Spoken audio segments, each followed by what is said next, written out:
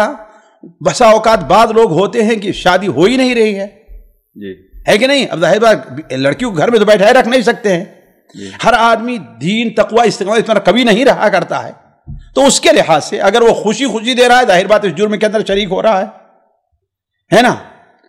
نہیں تو خوشی سے دینا تو جائز نہیں ہے بھائی. میں کہہ رہا ہوں کہ اولا تو ہندو ان کی مشابہت ہے, خوشی دینا جائز نہیں ہے. یعنی اگر لڑکے والے مطالبہ نہ کریں, لڑکی والے اپنے طرف سے کچھ دے دیتے ہیں. بھائی دیکھ کچھ اور چیز ہے, آپ یہاں کچھ کہہ رہے ہیں نا, اور وہاں کیا ہے جہیز کار مانگی جا رہی ہے اور کچھ کا معاملہ الگ ہوتا ہے. اگر باپ جو ہے اگر اپنی بیٹی کو یہ سمجھتا ہے کہ وہ اس کی ضرورت ہے, وہ گھر والے کیا ہے وہ پریشان ہیں, گھر والے کمزور ہیں, اگر ان کی ضرورت کے پیش نظر اگر کوئی چیز اسے دیتا ہے تو یہ چیز شریعت کے طور پر تو ناجائز نہیں ہوگی جی. اس لیے حدیت. لیکن یہ ہے کہ معاشرتی طور پر جو ایک بہت بڑی خرابی نازل آ رہی ہے, لازم آ رہی ہے, دوسرے لوگ اس کے لیے کو بہانہ بنائیں گے, ظاہر بات اس کو منع کیا جائے گا. جی اگلا سوال ہے, ساتھی پوچھتے ہیں کہ ہمارے پاس مسجد میں ہم دو لوگ دیکھتے ہیں کہ سلام پھیرنے کے بعد فوری اپنے ماتھے پر ہتھیلی رکھ کر کچھ پڑھتے ہیں, یہ عمل کہاں تک درست ہے شیخ؟ یہ عمل بدعت ہے. اللہ کے رسول صلی اللہ علیہ وسلم سے, صحابی سے یہ عمل وارد نہیں ہے. اس سلسلے میں بعض حدیثیں ہیں جو بعض اذکار کی کتابوں میں, جیسے ابن سنی کے عمل الیوم واللیلہ ہے, کہ اللہ کے رسول صلی اللہ علیہ وسلم جب نماز پڑھتے تو اپنا ہاتھ اپنی پیشانی پہ رکھتے اور کہتے لا الہ الا اللہ الرحمن الرحیم اللہم اذہب عنی الحزن والہم. تو لیکن یہ حدیث سخت ضعیف اور موضوع کے قریب ہے, علامہ البانی نے اسے سخت ضعیف قرار دیا ہے. ظاہر بات ہے کوئی چیز سنت اور استحباب کے لیے ضروری ہے کہ اس کا ثبوت ہو. اگر کم درجے کے بھی حدیث ہوتی, اس کی مؤیدات کچھ ہوتی اور بعض صحابہ وغیرہ سے اس کے عمل کی تائید ہوئی, تب تو کہا تھا بھائی یہ مستحبات میں ہے, دعا ہے. لیکن جب وہ حدیث سخت ضعیف ہوئی اور صحابی وغیرہ اس کے خلاف اس پر عمل بھی نہیں ہے اور لوگ اس کا اس قدر اہتمام کریں, تو ظاہر بات یہ چیز بدعت میں داخل ہو. اگلا سوال ہے, ساتھی تفصیل کے ساتھ ایک سوال لکھتے ہیں. ساتھی کہتے ہیں کہ شیخ محترم, ہمارے نانا دادا اور جتنے بھی بڑے لوگ تھے وہ بالکل سیدھے سادے گاؤں کے رہنے والے تھے. بس وہ توحید کے پکے, کتاب و سنت کے پکے تھے, نماز کے پابند تھے. اللہ تعالیٰ کا خوف اتنا زیادہ تھا کہ کبھی وہ لوگ نماز نہیں چھوڑتے تھے. لیکن آج کے ہمارے دور میں, اس دور میں ہم لوگ ایسے لگتا ہے کہ پڑھائی میں انٹرنیٹ کے زمانے میں ان سے زیادہ آگے ہیں. ہمیں ارکان بھی معلوم ہیں, قسمیں بھی معلوم ہیں, شروط بھی معلوم ہے, سب کچھ معلوم ہے. لیکن اس کے باوجود بھی ہم سے نمازیں چھوٹ جاتی ہیں, اس کے باوجود بھی تھوڑا سا بیمار ہو جاتے ہیں تو ہم گھر میں نماز پڑھ لیتے ہیں. تو کیا چیز ان کے پاس تھی کہ اتنا خوف الہی ان کے پاس موجود تھا, اور وہ کس چیز کی کمی ہے جس کی وجہ سے آج ہماری یہ حالت ہے؟ اس کا جواب اگر ایک الفاظ میں سننا چاہیں تو علم کی کمی ہے. ایک لفظ میں سننا چاہیں تو کیا ہے, وہ علم کی کمی ہے. وہ علم جس کا شریعت مطالبہ کرتی ہے. معرفت کی بات میں نہیں کر رہا ہوں, معرفت الگ چیز ہوتی ہے, علم الگ ہوتی ہے. معرفت الگ ہے اور علم الگ ہے. کون نہیں جانتا ہے کہ شراب جو ہے سگریٹ نقصان دہ ہے, لیکن معرفت ہے نا, اسے معلوم ہے, لیکن علم نہیں اس کے پاس. علم وہ ہے شرعی طور پر جو انسان کو عمل پر مجبور کرے. انما یخشی اللہ من عبادہ العلماء. قرآن مجید میں علم اسی ہے کہا گیا ہے, اسے ہی جو علم عمل پر ابھارے. اور اگر اس کا جواب دوسرے الفاظ میں چاہتے ہیں, دیکھیے اصل چیز جو ہے, اولاً تو یہ سمجھیں کہ جو کلمہ کے شرائط ہیں اور یہ ارکان اور یہ واجبات ہیں, یہ جو علماء بتاتے ہیں وہ اس کا مفہوم یہ نہیں لیتے ہیں کہ ہر آدمی حفظ کے طور پر اسے یاد کیے رہے. اصل چیز ہوتی کہ اس کے اندر وہ چیز پیدا ہو. جیسے کہتے ہیں یقین ایک شرط ہے نا, اس کا معنی کیا ہے؟ اب یہ نہیں کہ ہاں بھائی کوئی لا الہ الا اللہ کی 7 شرطیں ہیں کوئی یاد ہی رکھے, یہ نہیں ہے, بلکہ عملی طور پر اس کے اندر وہ چیز پائی جانی چاہیے. تو وہ لوگ جو تھے ان کے اندر ایمان قوی تھا اللہ تبارک و تعالیٰ پر. نہیں, ابھی اگر معذرت کے ساتھ یہاں روکوں گا, آپ نے کہا کہ علم کی کمی, تو پہلے والوں کا علم زیادہ تھا؟ جی ہاں, وہ علم جس کا مطالبہ شریعت کرتی وہ زیادہ تھا. جس کا مطالبہ شریعت کرتی ہے جس علم کا, وہ زیادہ تھا. کون سا علم تھا؟ وہ علم جو اللہ کا خوف, اللہ کی خشیت, اللہ تبارک و تعالیٰ کا مراقبہ, وہ انسان کے اندر پیدا کرے اور عمل پر مجبور کرے. وہ علم ان کے نزدیک زیادہ تھا. آج لوگوں کے پاس یہ معرفت زیادہ ہو گئی ہے، لیکن حقیقی علم جو شرعی علم ہے وہ کیا ہے؟ کمی ہے. اسی لیے سب پڑھتے ہیں کرتے ہیں سب معرفت میں آئے گا. بالکل معرفت. اسی لیے دیکھیے علماء نے، آپ نے وہ محاضرہ سنا ہوگا جو ہم نے دیا تھا کہ علم اٹھتا جا رہا ہے، کہ علم اٹھنے کا کیا معنی علماء نے بیان کیا ہے. علم کے اٹھنے کا ایک معنی یہ بھی بیان کیا ہے کہ لوگ اپنے علم کے مطابق عمل کرنا چھوڑ دیں گے. علم جو اللہ تبارک و تعالیٰ کی خشیت کا مطالبہ کرتا ہے، اللہ تعالیٰ کے مراقبے کا، وہ لوگوں کے درمیان سے کیا ہے؟ وہ اٹھ جائے گا. ہے کہ نہیں؟ یہ معنی نہیں ہے کہ ہاں بھائی لوگ جانتے نہیں ہوں گے کہ ہاں بھائی یہ نماز پڑھنا ہی ہے. تو اصل چیز یہ ہے کہ آج لوگوں کے درمیان سے وہ حقیقی علم جو اللہ تبارک و تعالیٰ کا تقوی اور خشیت بندے کے پتہ کرے، وہ اٹھتا جا رہا ہے. اس کے لیے کوشش کرنے کی ضرورت ہے. جی اس کے لیے کوشش کرنے کی ضرورت ہے. جی اگلا سوال ہے، جیسے کہ اس سے پہلے کی سیریز میں شیخ محترم آپ نے جواب دیا تھا کہ فجر کی نماز اگر کسی کی قضا ہو جائے تو ظہر کے ساتھ ملا کر پڑھے. تو شاید اسی کو لے کر ساتھی کا اشکال ہوا کہ شیخ محترم آپ نے ایسے کہا کہ ظہر کے ساتھ ملایا جا سکتا ہے، تو کیا یہ چیز جائز؟ جبکہ ہمیں نے پڑھا تھا کہ جب نماز جیسے ہی اٹھ جائے، آنکھ لگی اور بیدار ہو جائے تو فوری طور پر پڑھ لینا چاہیے. وہاں پر یہ سوال نہیں آیا تھا کہ اسے موقع ملا ہے.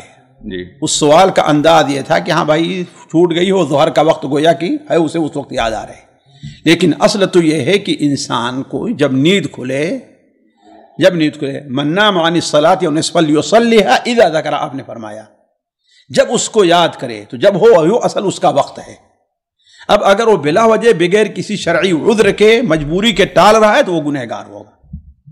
لیکن اگر کسی نے ٹال دیا ہے، ظہر کا وقت ہو گیا، ظہر کے سے پہلے اس کو ادا کر لے. جی اگلا سوال ہے، ساتھی پوچھتے ہیں کہ شیخ محترم مثال کے طور پر فجر کی نماز قضا ہو جائے اور اٹھے ایسے وقت پر کہ جب بالکل آفس جانے کا وقت یا اسکول جانے کا وقت ہو، جہاں پر کوئی ٹائم نہیں ہو، تو ایسی صورت میں کیا ہم وہاں پر آفس میں جا کر فجر کی نماز ادا کر سکتے ہیں یا ہمیں یہیں پڑھ کر ہی جانا ہو؟ بھائی دیکھیے اس کی کئی صورت ہوتی ہے. اگر آپ کے تاخیر کرنے سے 5 منٹ 10 منٹ کوئی ایسا مسئلہ کھڑا نہیں ہوتا ہے، یعنی سواری ہے وہ نکل جاتی ہے، ایسا ہو سکتا ہے نا. جی سواری ہے، آپ کو اپنی سواری نکل جاتے ہیں، لوگوں کے ساتھ جاتے ہیں، لوگ انتظار نہیں کر سکتے، تو ظاہر بات ہے ٹھیک ہے آپ چلے جائیے. آپ کے سامنے ایک بظاہری طور پر ایک عذر ہے، اللہ تعالیٰ اس عذر کو قبول فرمائے. اسی طریقے سے ایسے وقت کیا بھائی اگر آپ نماز پڑھ لیتے ہیں تو ٹرین آپ کی چلی جائے گی، ہے کہ نہیں ہے. یا یہ ہے کہ آپ تھوڑا سا وہاں پر لیٹ پہنچیں گے تو آپ کے لیے کیا ہے، آپ کے نہ پہنچنے کی وجہ سے مدرسے میں خلفشار رہے گا، بچے اپنا دوڑتے، ایسا ہو سکتا ہے. ہو سکتا ہے. تو اگر ایسی چیزیں ہیں تو اگرچہ اچھی نہیں ہے، لیکن ایک قسم کا دنیاوی لحاظ سے ایک عذر ہے. انسان مجبوری ہے، ہر آدمی اس سے نہیں لڑ سکتا، اتنا تقوی والا نہیں ہو سکتا ہے کہ وہ شروع کر دے اتنا اعتماد ہو کہ ہاں بھائی گاڑی رک جائے گی. ہے کہ نہیں ہے. تو ٹھیک ہے وہ جائے اور وہاں پر جو ہے وہ اپنا بچوں سے کہیں ہاں بھائی 2 منٹ رکو، 5 منٹ رکو. 2 رکعت نماز پڑھنے میں سنت میں کتنی دیر لگے گی؟ ہے کہ نہیں ہے. 3 منٹ لگے گا، 4 منٹ لگے گا. جی پڑھتے تب اپنا کام شروع کرے. جی اسی کے قریب کا سوال ہے، ساتھی پوچھتے ہیں کہ ہم جیسے آفس میں ظہر کے وقت ہوا کرتے ہیں، وہاں وقت بالکل کم ہوتا ہے، تو ایسی صورت میں کیا صرف 4 فرض پڑھ کے اکتفا کر سکتے ہیں؟ جی ہاں صرف 4 فرض پڑھیں آپ، اللہ تبارک. لیکن ظاہر بات انسان یہ بہانہ نہ ہو سنتوں کے چھوڑنے کا، یہ ایک مجبوری پر انسان ایسا کر رہا ہے. جی اگلا سوال ساتھی پوچھتے ہیں، کیا اہل کتاب میں سے کسی کو زکوٰۃ دی جا سکتی ہے یا نہیں؟ جب اگر وہ مؤلفۃ القلوب میں نہیں ہے تو اس کے مؤلفۃ القلوب کے علاوہ جو زکوٰۃ کا مصرف ہے کسی غیر کافر کا دینا جائز نہیں ہے. اہل علم کا اس پر اجماع نقل کیا گیا ہے. جی اگلا سوال ہے، ساتھی پوچھتے ہیں کہ غیر محرم خواتین کو دین کے مسائل سوشل میڈیا یعنی واٹس ایپ گروپ میں بتا سکتے ہیں یا نہیں؟ بتا سکتے ہیں بھائی، بتا سکتے ہیں، کوئی حرج نہیں ہے. جی اگلا سوال ساتھی پوچھتے ہیں کہ نماز جنازہ میں دعائے ثنا پڑھنا کیسا ہے؟ دیکھیے نبی کریم صلی اللہ علیہ وسلم سے نماز جنازہ کا جو طریقہ صحابہ کرام نے نقل کیا ہے، ان میں سے کسی نے بھی دعائے ثنا کا ذکر نہیں کیا ہے.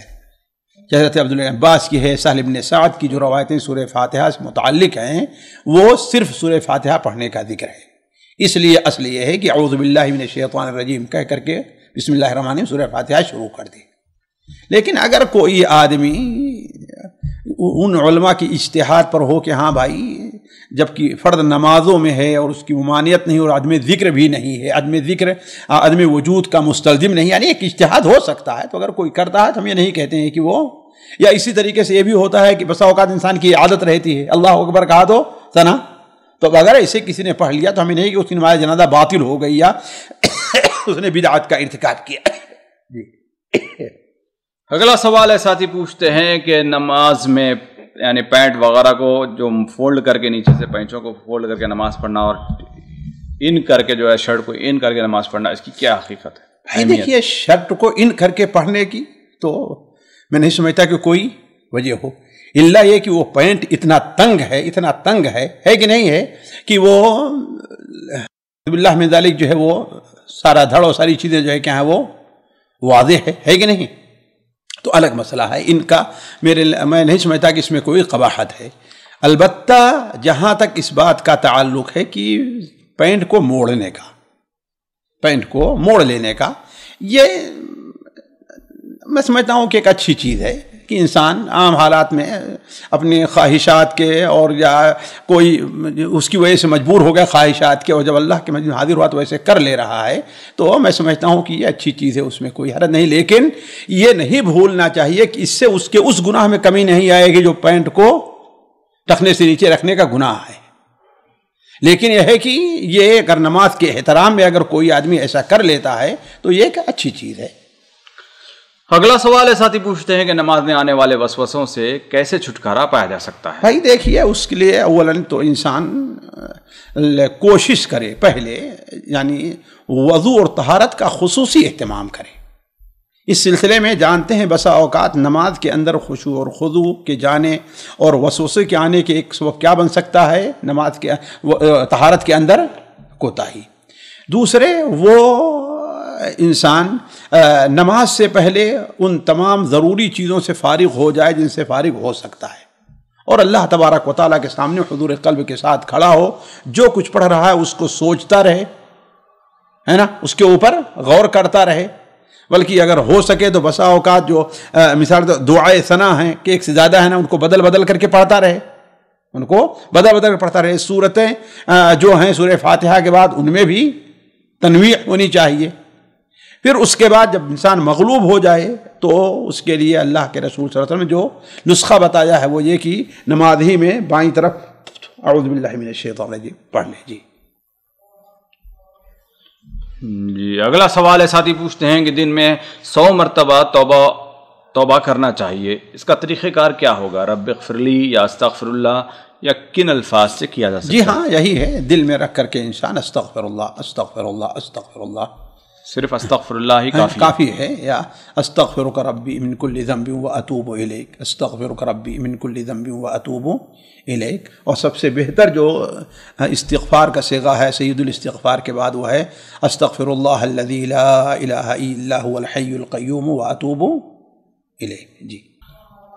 جی اگلا سوال ہے، ساتھی پوچھتے ہیں کہ ہمارے کچھ ساتھی کا کمپنی میں اپنا پیسہ لگا رہے ہیں، جس میں کچھ پیسہ لگانے پر کچھ فائدہ دیا جا سکتا ہے، دیا جا رہا ہے، لیکن یہاں پر ایک چیز اہم ہے کہ اس میں پتہ نہیں چل رہا ہے کہ اس کمپنی کا کاروبار حلال ہے یا حرام ہے، تو پیسہ لگانا کیسا ہے؟ ظاہر بات ہے ناجائز ہے.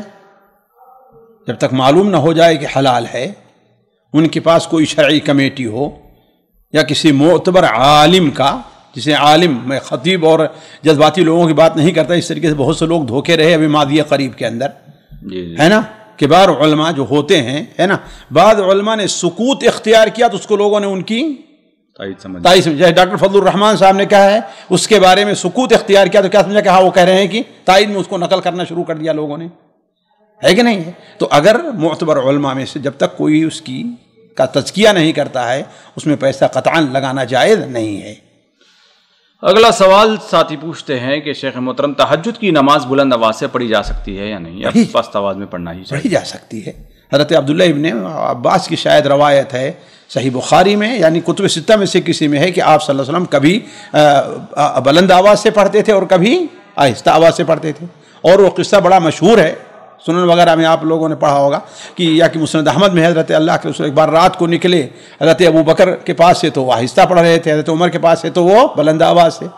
تو حضرت ابو بکر سے پوچھا تو کہا اے اللہ تعالیٰ، میں اللہ تعالیٰ سے مناجات کر رہا تھا. وہ حضرت عمر سے کہا کہ میں شیطان کو اور جو لوگ سوئے ہوئے ان کو جگا رہا تھا، ہے نا. تو آپ نے حضرت ابو بکر سے کہا کہ تھوڑی سی اور آواز سے پڑھو، اور حضرت عمر سے کہا تھوڑی اپنی آواز تم پست کرو. تو ایسی آواز جس کی وجہ سے لوگوں کو نماز وغیرہ یا سونے وغیرہ میں خلل واقع نہ ہو، بلند آواز سے پڑھی جا سکتی. جی اگلا سوال ساتھی پوچھتے ہیں کہ ہمارے پاس یہاں پر ایک گوہر شاہی کے نام سے کچھ ماننے والے لوگ ہیں، ان کے بارے میں کیا ہے ان کی خصوصیت؟ یہ ایک شرکی کا امور کا ارتکاب کرنے والا اعلان، کفریات کا ارتکاب کرنے والا ایک بدعتی فرقہ ہے، صوفیوں کا ہے، جس نے بہت سی چیزیں اپنا شیعیت سے لی، بریلویت سے لی اور تصوف سے لی، اور اس کی وجہ سے یہ پھیل رہا ہے. یہ اور بدقسمتی سے اگر آپ اس کی ابتدا دیکھیں تو اس کی ابتدا بھی ایک بدماش اور چور ڈاکو سے ہے، جو کشمیر کا رہنے والا تھا. گوہر شاہ کشمیر کا رہنے والا تھا، وہ کچھ پتہ نہیں خیانت کیا یا اپنا کیا کیا ایسے، پھر اس کے بعد وہاں سے بھاگا. کچھ دن راول پنڈی میں رہا، جب دیکھا انگریزوں کی حکومت وہاں پکڑ جانے خوف ہوا تو کہیں جا کر کے وہاں پر جنگل میں اپنا ڈیرا ڈال لیا. تو یہ فرقہ، اس کے اوپر اہل علم نے بہت بیان دیے ہیں. میرے خیال سے شیخ توصیف وغیرہ کا بھی بیان اس سلسلے میں ہے نا، ان کی برائیوں کے سلسلے میں، اس کو دیکھ کر کے سن لیا جائے. جی اگلا سوال ہے، ساتھی پوچھتے ہیں کہ تالاب کی ساری مچھلیاں ایک ساتھ بیچنے کا کیا حکم ہے؟ یعنی بغیر پکڑے ہوئے؟ جی ظاہر بات ہے یہ چیز جائز نہیں ہے، یہ چیز جائز نہیں، الا ایک شرط کے ساتھ ہو. اتنی ہوئی تو ان کی اتنی قیمت ہے، اتنی ہوئی تو ان کی اتنی قیمت ہے کہ نہیں ہے؟ تو معلوم کیسے کچھ کبھی پتہ ہی نہیں، اندازہ ہو جائے، اندازہ کر لیتے ہیں کچھ لوگ، لیکن ویسے جو ہے وہ اس کا بیچنا جائز، اس لیے ایک بیع مجہول ہے. جی نہیں، دونوں کا اگر سے اتفاق ہو جائے تب بھی، دونوں کا اتفاق ہو جائے کہ ہاں بھائی، پھر بھی جائز نہیں ہے. مثال کے طور پر تفصیل اس میں رکھی جائے کہ 1 سال پہلے ہم نے اس میں 1000 مچھلیاں چھوڑی تھی، جی اب واللہ عالم کتنی ہے نہیں پہ بے ہے. نہیں یہ نہیں ہے، اس لیے کہ سال بھر میں کتنی مچھلیاں پیدا ہو گئی ہوں گی اور کتنی مر گئی ہوں گی. تو دونوں کو پتہ ہے نا شیخ، کیا پتہ ہے کتنی پیدا ہوئی ہیں؟ ایک اندازہ جو رہتا ہے. تو نہیں جائز نہیں ہے. تو ابھی آپ نے کہا کہ شرط پہ جائز. شرط کیا ہے بھائی؟ یعنی اگر اتنے کلو مچھلی 1 ٹن نکلی تو اس کی قیمت یہ لگے گی، 2 ٹن ہے 50 ہے تو اس کی قیمت یہ لگے گی. تو اس طریقے سے تو ٹھیک ہے. تو کب تک ٹن نکلتے رہیں گے، کب تک کب کاروبار کب ہوگا؟ وہ تو وہی اندازہ ہی ہو جائے گا. وہ بھائی وہ تو ظاہر بات پورے سال بھر کے لیے لے رہا ہے یا کیا کر رہا ہے؟ وہ ہمیشہ کے لیے لے رہا ہے، پورا خرید رہا ہے پوری طریقے سے. یعنی تالاب ہی خرید لے رہا ہے جی، کہ صرف مچھلیاں خرید رہا ہے؟ تالاب ہی خرید رہا ہے پوری. تالاب خرید، چاہے جو خرید لے، پورا تالاب ہی خرید لے، اس میں کیا ہے؟ اس کی کون سی بات ہے؟ آپ یہاں تو مچھلیوں کی بات، مچھلیاں بیچنے کی بات کر رہے ہیں، آپ تالاب کی بات نہیں کر رہے ہیں، مچھلیاں بیچنے کی بات کر رہے ہیں. ظاہر بات مچھلیاں کتنی ہیں، کیا ہیں، یہ بیع مجہول ہے نا. نہیں، بیع مجہول سے آپ نے منع فرمایا ہے. تالاب، لیکن اس تالاب کے اندر کتنی مچھلیاں یہ معلوم نہیں ہے، اس کا بتا رہے ہیں بھائی. اب وہ جو ہے وہ گویا صرف مچھلی کی بات نہیں ہو رہی ہے، اصل تالاب خرید رہا ہے. تو ٹھیک ہے، کوئی بات نہیں، اصل تالاب ہے، اس میں کتنی مچھلیاں ہوں گی. یہ ہو سکتا ہے کوئی آدمی پورا کھیت ہی خرید لے، زمین کو. میں صرف جو ہے میں زمین کے ساتھ کہہ رہا ہوں، یہ نہیں کہ صرف جو ہے پانی اور مچھلیاں جو ہے. جی تو وہ تو جائز کی صورت ہو سکتی ہے، لیکن ایک ہی صرف مچھلیاں جو ہے یہ چیز ناجائز ہوگی. جی، مچھلیاں تو نکال کر ہی بیچی جائیں. جی جی، ظاہر بات بیع مجہول ہے. اگلا سوال، کچھ سوالات خواتین گروپ سے شامل کیے جاتے ہیں. پہلا سوال، بہن پوچھتی ہیں کہ چوڑیاں وغیرہ پہننا جائز ہے یا نہیں؟ بعض لوگ کہتی ہیں ہماری یہاں کی بہنیں کہ اس میں آواز آتی ہے، اس لیے منع کیا گیا.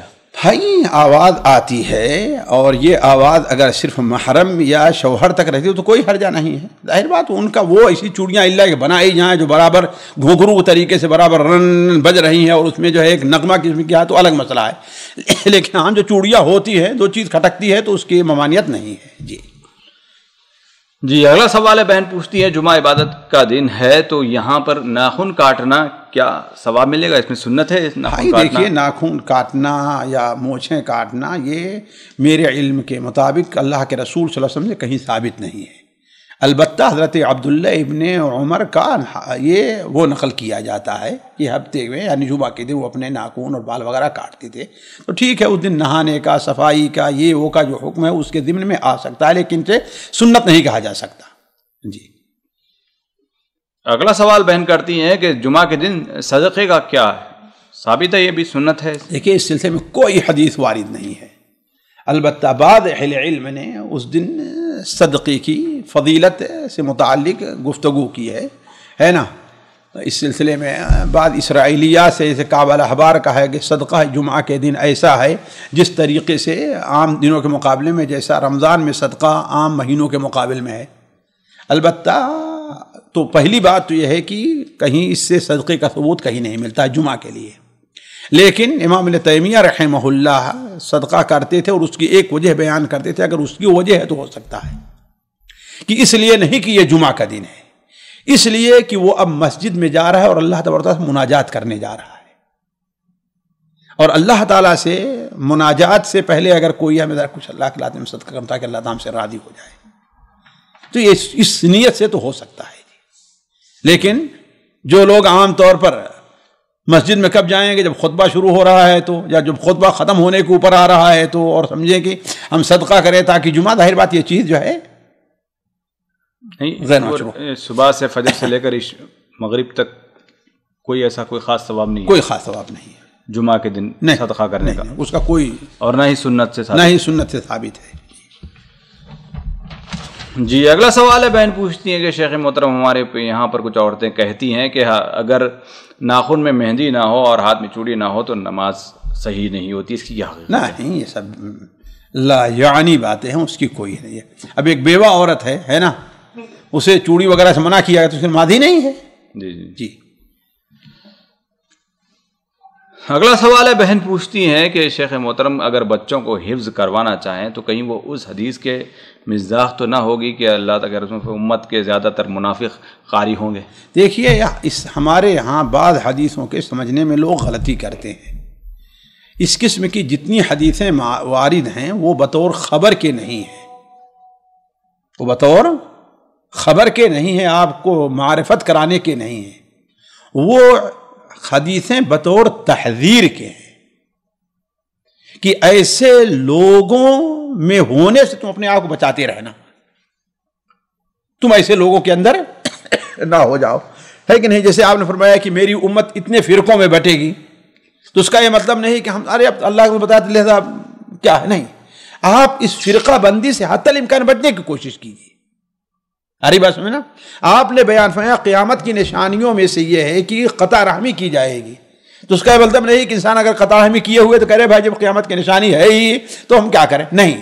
اس کا مطلب یہ ہے کہ تم اپنے آپ کو حتی الامکان اس سے بچائے گا. جی اگلا سوال ہے، بہن پوچھتی ہیں کیا حید والی عورت مردہ عورت کو غسل دے سکتی ہے یا نہیں؟ کوئی حرجہ نہیں، کوئی حرجہ نہیں، ممانعت کی کوئی دلیل نہیں ہے. جی اگلا سوال بہن پوچھتی ہیں کہ ہماری دینی بہن کا سوال ہے کہ وہ استنبول سے امریکہ آ رہی تھی، نماز ظہر عصر ملا کر ایئرپورٹ پر ہی ادا کر لیا، 3 بجے ڈپارچر ہوا، اس کے بعد سے مسلسل امریکہ تک دن ہی چلتا رہا، یعنی سورج کی روشنی برابر قائم رہی، یعنی کہ بہن کا سفر سورج کے ساتھ ساتھ چلتا رہا. اب سوال یہ ہے کہ اس حالات میں بہن نے 10 گھنٹے کا سفر کر کے امریکہ پہنچی، یہاں امریکہ میں مغرب کا وقت تھا. اب آپ سے گزارش ہے کہ نمازوں کی ادائیگی کیا ترتیب رہے گی، 10 گھنٹوں کی نمازوں کا حساب کیسے لگائیں گے؟ کچھ نہیں، ظاہر بات ہے وہ دن میں سفر کی اور ظہر اور عصر کی پڑھ لی ہے، تو اب امریکہ میں جا کر کے مغرب اور عشاء اس کا اہتمام کرے، ہے کہ نہیں ہے.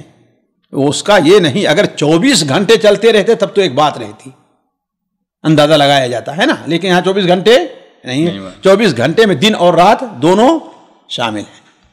جی تو دن کی نماز دن کے لحاظ سے اور رات کی نماز رات کے لحاظ سے پڑھی جائے گی. جی یہاں پر بھلے سے عصر اور مغرب میں کافی وقت ہو چکا ہے، اس میں کوئی فرق نہیں پڑتا. جی جی اگلا سوال ہے، بہن پوچھتی ہیں کہ دلہن کے گلے میں یا کسی بھی عورت کے گلے میں وغیرہ یا سر پر پھول ڈالنے کا کیا حکم ہے؟ بھائی دیکھیے، اگر اس کے پیچھے کوئی غلط عقیدہ کام نہ کر رہا ہو اور یہ کسی غیر قوم کا شعار نہ ہو تو عادات میں ہے، کوئی حرج نہیں ہے کہ نہیں ہے؟ لیکن اس کے ساتھ ساتھ شرط یہ ہے کہ یہ ساری چیز جو ہے وہ محرم یا شوہر کے سامنے ہو، نہ یہ کہ غیر محرموں کے سامنے بھی ایسا اس کو کیا جائے۔ جی اگلا سوال ہے، بہن پوچھتی ہیں کہ اگر کوئی کہے کہ تمہیں قسم ہے کہ یہ بات مان لو، تو اس طریقے کا بولنا یہ قسم میں شمار ہوگا یا نہیں ہوگا؟ بھائی دیکھیے، تمہیں قسم ہے، کسی کو قسم نہ دلائی جائے، اور یہ قسم میں واقع یہ چیز ظاہر نہیں ہوگی کہ ہاں بھائی اس سے جو ہے کسی کو قسم ہو جائے گی۔ نہیں، میرے خیال سے خود وہ اس کی قسم، تمہیں قسم ہے مطلب میری طرف سے قسم ہے، میں نہیں قبول کرتا۔ نہیں، بعض لوگ کہتے ہیں نا کہ قسم کھا کر کہہ رہا ہوں یہ بات، اس کہنے کے بجائے نہیں، فرق ہے شیخ۔ دیکھیے، تمہیں قسم ہے اور میں قسم کھا رہا ہوں کہ یہ کام کرو تم، ہے کہ نہیں؟ اللہ کی قسم ہمارے گھر میں آؤ تم، جیسے دروازے پر ہے، ارے میں قسم کھا رہا ہوں کہ تم اندر آ جاؤ، جیسے ہوتا ہی نہیں ہوتا ہے۔ جی، تو دونوں میں فرق ہے۔ اگر یہ ہے کہ اسے قسم دلا رہے ہیں تو گویا اس پر زور دے رہے ہیں، وہ قبول کرے تب تو ٹھیک قسم مانا ہوگا، اور اگر قبول نہیں کرتا ہے تو قسم نہیں ہوگا۔ اور اگر یہ جو صورت ہے، اس صورت میں یہ ہے کہ خود قسم کھا رہا ہے آپ زور دینے کے لیے تاکہ آپ اس کے گھر میں آئیں، اس کو ساتھ لے چلیں، اس کے ساتھ یہ مہربانی، یعنی کوئی بھی صورت ہو سکتی ہے، تو اس صورت میں یہ ہوگی یہ قسم کھا رہا ہے تو اللہ کے رسول صلی اللہ علیہ وسلم کی حدیث صحیح بخاری میں ہے، شاید حضرت براء ابن عازب کی، کہ آپ صلی اللہ علیہ وسلم نے جن 4-7 باتوں پر وہ ان سے بیعت لی تھی، ان میں یہ تھا کہ ابرار المقسم، قسم کھانے والے کی قسم کو پورا کرو۔ تو اگر اس کا کوئی اپنا ضرر نہیں ہے، یعنی اس کی وجہ سے اس کا ضرر لاحق ہو رہا ہے، تو غلطی اس کی ہے، یہ اپنے قسم کا فرا ادا کرے گا۔ لیکن اگر اس کا کوئی ضرر بھی نہیں ہو رہا ہے تو اپنے بھائی کی قسم کو پوری کرنا چاہیے، اپنے ایک مسلمان بھائی کے دوسرے پر حق ہے، ابرار المقسم بھی ہے کہ نہیں ہے؟ لیکن یہ ہے کہ اگر اس سے اس کا کوئی ضرر لاحق ہو رہا ہے، وہ ہے تو غلطی کس کی ہے؟ اس کی ہے، یہ اس کا کفارہ بھرے۔ اگر وہ نہیں پورا وہ کام کرتا ہے جس کے لیے تم نے قسم کھائی ہے تو آپ کو قسم کا کفارہ ادا کرنا ہوگا۔ جی، یہاں پر ایک یہ بھی ہو سکتا ہے اس میں پوچھنے کا انداز کہ بہت سارے لوگ ایسا کہتے ہیں کہ جیسے مثال کے طور پر قسم سے میری بات صحیح ہے، مان لو اپنی بات کو قسم کھا کے میں قسم کھاتا ہوں کہ یہ میری بات صحیح ہے، تو ٹھیک ہے، تو اس کے کہنے کے بجائے وہ یہ جملہ استعمال کرتے ہیں کہ تمہیں قسم ہے، تو یہاں پر کیا ہوگا؟ قسم مانی جائے گی؟ وہ بھائی جو قسم کھا رہا ہے تو اپنے ظاہر بات ہے قسم اس کی مانی جائے گی۔ ایک تو صاف الفاظ ہیں کہ میں قسم کھاتا ہوں واللہ، بھائی وہ اس کی نیت کے اوپر ہے۔ میں نہیں سمجھتا کہ جو آپ کہہ رہے ہیں کہ ہاں بھائی میں تمہیں قسم دلاتا ہوں، قسم دلانا اور ہے، نہیں، قسم دلائی نہیں جا رہی ہے، تمہیں قسم ہے۔ تمہیں قسم ہے کس؟ یعنی تمہیں قسم ہے، یعنی یہ تھوڑی ہے۔ علی کل حال اگر اس کی یہ نیت ہے، یہ سمجھا جاتا ہے کہ ہاں بھائی میں قسم کھا رہا ہوں تم یہ کرو، تو اسے سامنے والے کو اگر جائز حدود میں ہے تو اس کو قسم کو پورا کرنا چاہیے، اس لیے کہ مسلمان بھائی کا حق ہے، اور اگر نہیں کرتا ہے تو قسم کا کفارہ ادا کرنا ہوگا۔ سامعین کرام، ہمارے علمی اور عوامی دروس اور سوال و جواب کی مجلسوں سے آپ خود بھی مستفید ہوں اور اپنے دوست و احباب کے ساتھ بھی شیئر کریں۔ عین ممکن ہے کہ آپ کے شیئر سے کسی کی اصلاح اور آپ کے لیے صدقہ جاریہ بن جائے۔ واٹس ایپ پر اسلامک میسج حاصل کرنے کے لیے نمبر نوٹ فرمائیں: یعقوب عزیز 00966 5089 59707۔ واٹس ایپ سوال جو آپ گروپ میں ایڈ ہونے کے لیے نمبر نوٹ فرمائیں: عبدالسلام عمری 00966 502627 622۔ نمبر بھیجتے ہوئے نام اور پتہ ضرور لکھیں۔ اسی طرح ہمارے یوٹیوب چینل اسلامی دعویٰ کو ضرور سبسکرائب کریں تاکہ ہماری ہر نئی اور اہم ویڈیو کی اطلاع آپ کو فوری حاصل ہو جائے۔ تمام دروس، مقالات اور سوال و جواب سیریز کے لیے ہماری مشہور ویب سائٹ www.islamidawah.com کا مشاہدہ کرتے رہیں۔ السلام علیکم ورحمۃ اللہ وبرکاتہ۔